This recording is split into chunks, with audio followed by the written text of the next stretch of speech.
बिस्मिल्लाहिर्रहमानिर्रहीम। अस्सलाम वालेकुम। आप देख रहे हैं पाकिस्तान कॉमन इंटरेस्ट। मैं हूं शेख अहमद फराज।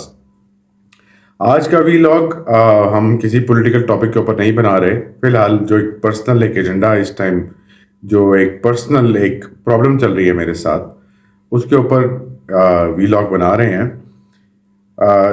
जैसा कि मैंने कल अपने वीलॉग में जिक्र किया था कि बहरिया टाउन के एक डायरेक्टर साहब हैं, उनके साथ कुछ माली मामलात की वजह से उन्होंने कुछ बंदों को हमारे घर भेजा डराने धमकाने के लिए। और उसके खिलाफ मैंने जो थाना है हमारा, जो बहरिया टाउन चौकी है, उसमें मैंने वहाँ पे दरख्वास्त भी जमा करा दी है। उस दरख्वास्त को जमा कराने के बाद अभी तक की सूरत हाल ये है कि कोई खासी पेशरफ्त मुझे उसके अंदर नज़र नहीं आ रही। और मुझे ऐसा लगता है कि जैसे कि शायद मलिक रियाज साहब या उनकी टीम का इतना इन्फ्लुएंस है कि शायद ये दरख्वास्त आगे मूव ऑन नहीं कर पड़ेगी, नहीं हो पाएगी। उन्होंने फॉर्मेलिटी पूरी करते हुए मेरी एप्लीकेशन के ऊपर 478 एप्लीकेशन नंबर लगा दिया कि जी हमने आपकी अब दरख्वास्त एक्सेप्ट कर लिया है, जिसमें मैंने उसमें उनको बताया कि जी चूँकि मेरी इस डायरेक्टर साहब के साथ माली मामलात में ऑलरेडी एक मेरी दरख्वास्त जो कि अक्टूबर से पेंडिंग में है और उसमें ये नॉमिनेटेड हैं और इनके ऊपर अभी तक एफआईआर दर्ज नहीं हुई, और वो धमकाते भी हैं, वो गलत बातें भी करते हैं, उनकी रिकॉर्डिंग्स भी हैं। उनसे अगर आप किसी किस्म की कोई बात करें तो वो बोलते हैं कि जी आप कत्ल कर दो। तो ये कत्ल की जो मेंटालिटी और जिस किस्म के जो उनके अल्फाज हैं, उसके तमाम शवाहिद मेरे पास मौजूद हैं। तो उसके बावजूद मेरी एफआईआर या मेरी सुनवाई अभी तक नहीं की गई, जबकि मेरे ख्याल से जो हमारी जो पुलिस है वो शायद इसको एक जाविये से देख रही है। दूसरा जाविया मलिक रियाज का है, यानी कि एक मुतासरीन का है और एक सरमायाकार का जाविया है। सरमायाकार के जाविये से देखते हुए उन लोगों को ये लगता ही नहीं है कि एक कोई मुतासरा शख्स ये कह सकता है या ये पाकिस्तान में वो ये कहने की जुर्रत रख सकता है कि मुझे पाकिस्तान में बहरिया टाउन के एक मुलाजिम की वजह से इतना माली नुकसान हुआ। ये मेरे लिए एक बड़ा एक अजीब सा एक वाक़या है, बड़ा ही एक अजीब सा एक एक्सपीरियंस है जिससे मैं गुजर रहा हूँ। इंशाल्लाह हम इससे पीछे नहीं हटेंगे। कल 6 बजे का टाइम हमारा तय हुआ है। कल जुम्मे का दिन है, 12 फरवरी है, और 6 बजे करीब हमको जो बहरिया चौकी है वहाँ पर हमको बुलाया गया है अपना मौक़िफ़ पेश करने के लिए कि जी आप तशरीफ़ ले आएँ और आप बताएं कि आपको इन पे शक है कि इन्होंने आपके घर बंदे भेजे और इन्होंने आपको मरवाने की कोशिश की। और मेरे ख्याल से कोई ऐसी कोई तकनीक डेफिनेटली यकीनन पुलिस के पास, यकीनन इदारों के पास ऐसी आ गई होगी कि जिससे वो आके बोलेगा जी जिससे दूसरी पार्टी जिनके खिलाफ उन्होंने दरख्वास्त दी है वो आके बोलेगा जी बिल्कुल मैंने शेख अहमद फराज के घर बंदे भेजे शेख अहमद फराज को मारने के लिए। तो अब कल का एक बड़ा ही एक अनोखा सा दिन होगा मेरे लिए। मैं एक बड़ा एक एक्सपीरियंस करने जा रहा हूँ, एक यूनिक एक्सपीरियंस कि एक जगह एक बंदा माली खुर्द बुर्द करता है, अमानत में खयानत करता है, पैसा लेता है, उसके ऊपर वो मुझे चीट करता है, फिर वो मुझे डराता धमकाता है, फिर वो अपने बंदे भेजता है, और कानून नाफिज करने वाले इदारों की बजाय अब मुझे ये साबित करना है कि वो जो मुझे डरा धमका रहा है वो बड़ा ठीक बंदा है।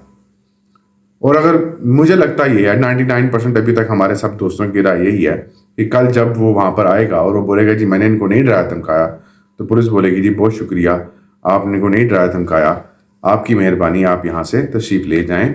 और मुझे वो कहेंगे शेख साहब आप अपने घर कोई सिक्योरिटी गार्ड रख लें या आप अपना कोई ख्याल रखें, ये बंदा ऐसा नहीं है। और जो उस बंदे ने मेरे पैसे खाए हैं, जो माली बेइज्जती की है, वो मसला मेरा दोबारा ख़त्म हो जाएगा।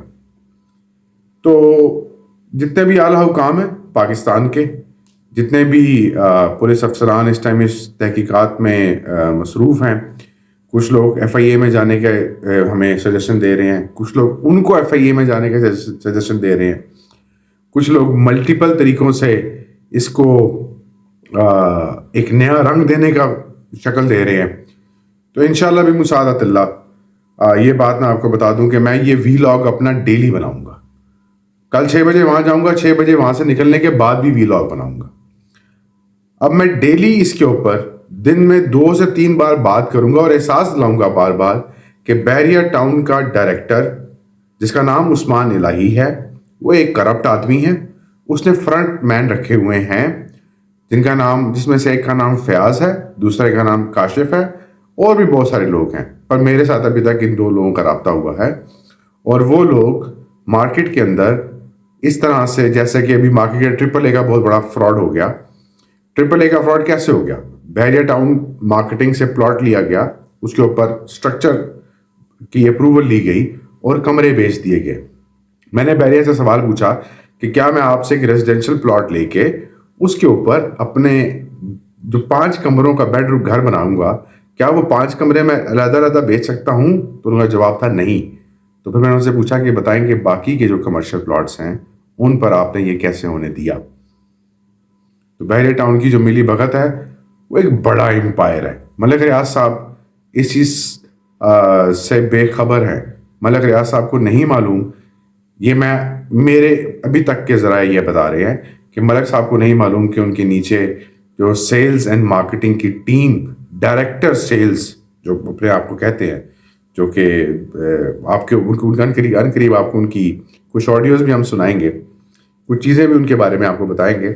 وہ جو کہتے ہیں کہ میں 20 سال سے میں اربوں روپیہ سنبھال رہا ہوں, تو وہ صاحب جو ہیں وہ کس طرح سے لوگوں کو یہاں پر انلیگل طریقے سے اکوموڈیٹ کر رہے ہیں.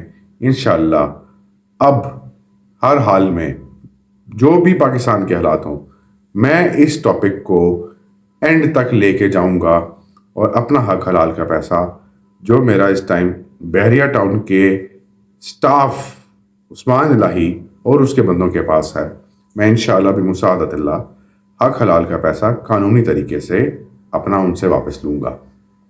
اجازت دیں, مجھے آپ سب کی دعاؤں کی ضرورت ہے, اور اگر آپ میں سے کوئی متاثرین ہیں جو ٹرپل اے اور ملٹیپل آکٹا اور ان تمام پروجیکٹس کے ہیں, آپ ان پروجیکٹس میں مت جائیے, اپنا احتجاج کیجیے بحریہ ٹاؤن کے سامنے, کیونکہ بحریہ ٹاؤن نے ہی ان کو وہ پلیٹ فارم دیا جہاں پر انہوں نے آپ کو اور مجھے چیٹ کیا. ٹھیک ہو گیا؟ اجازت دیں اسی آیت کے ساتھ, وَمَكَرُوا وَمَكَرَ اللَّهُ وَاللَّهُ خَيْرُ الْمَاكِرِينَ. اللہ بھی کاؤنٹر اسٹریٹجیز بناتا ہے, اور اللہ سے اچھی کاؤنٹر اسٹریٹجی کوئی نہیں بناتا. اجازت دیں شیخ احمد فراز کو. السلام علیکم ورحمۃ اللہ.